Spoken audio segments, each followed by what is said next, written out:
Good morning, good afternoon, good evening. Welcome to my channel, the Value Creation Playbook. Today in episode 4, we talk of execution excellence, turning PowerPoint plans into EBITDA wins. The plan is not the outcome. Execution is where the value gets created, my friends. Too many transformation programs stall despite solid strategy decks.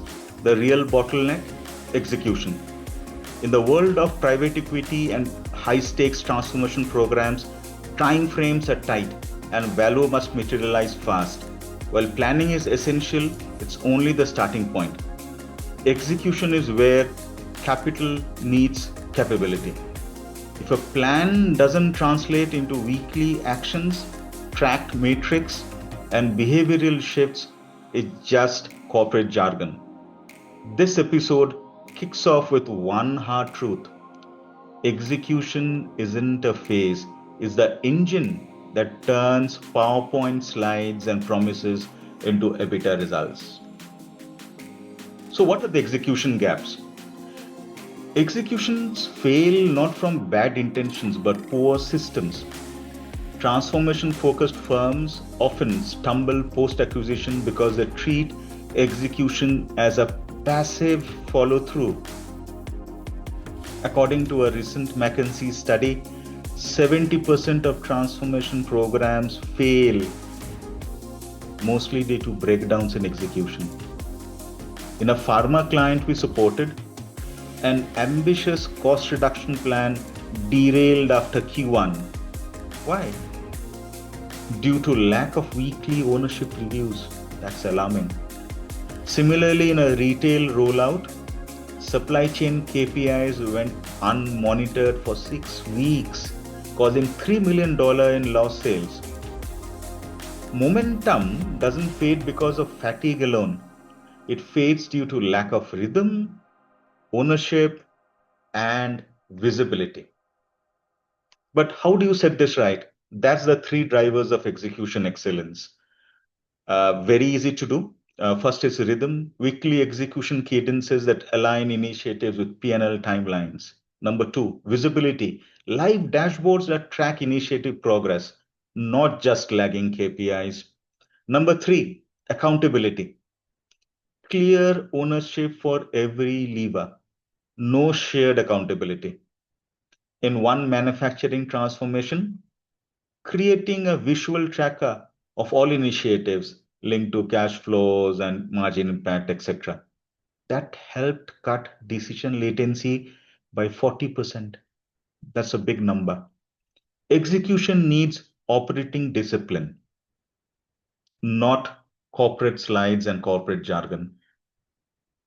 But essentially, when I talk of building a cadence, think of cadence as a heartbeat. A weekly pulse keeps teams aligned and issues surfaced early. You must operate like an agile squad, not an annual budget committee meetings. Weekly reviews, I feel 30 minutes per stream is sufficient. It should focus on blockers, progress versus plan, and next week's must wins. Decision forums must be designed to unlock, not just to report. In a pharma portfolio company, cadence-led governance helped reduce packaging costs by $4 million through real-time issue resolution. Visibility also means quick wins are publicized. Celebrating early ROI boosts morale and sustains momentum, and that works wonders. This brings me to the resistance to change. Every transformation meets friction, especially in legacy teams. Resistance is not irrational, it's rooted in fear, workload, and misaligned incentives. Use a resistance heat map to identify hotspots. Build feedback loops from shop floor to C suite. A retail transformation, which we led, saw pushback from store managers on digital adoption. The fix? Peer demos, weekly incentives, and publishing frontline testimonials. That helped. For a pharma ops revamp, The key was mapping influence energy grids, mobilizing advocates while containing skeptics. And there are some rituals which drive execution, very basic but helpful. Daily stand ups for core initiatives, maximum 15 minutes help drive focus. Kanban boards, whether digital or physical, give visual momentum. Leaders must model rituals, start meetings on time, track actions, and follow up relentlessly. In a manufacturing cost initiative, micro recognition, best worker for the week, drove a 20% lift in the shop floor compliance. That's a good number to start off with. Rituals aren't bureaucracy, my friends. They're muscle memory that drives delivery. Lastly, a global logistics client backed by P rolled out execution scorecard across 5 levers, which we had discussed earlier. The weekly rhythm uncovered that a major IT investment, routing software, in this case, had less than 30% adoption. That's a very poor number for such a large investment. Root cause? Training gaps and poor UI. Can you believe that? Fixing it led to a $1.5 million cost savings in routing efficiency. Over 6 months, the cadence helped accelerate execution of 9 initiatives. Result, approximately $5 million in EBITDA gains.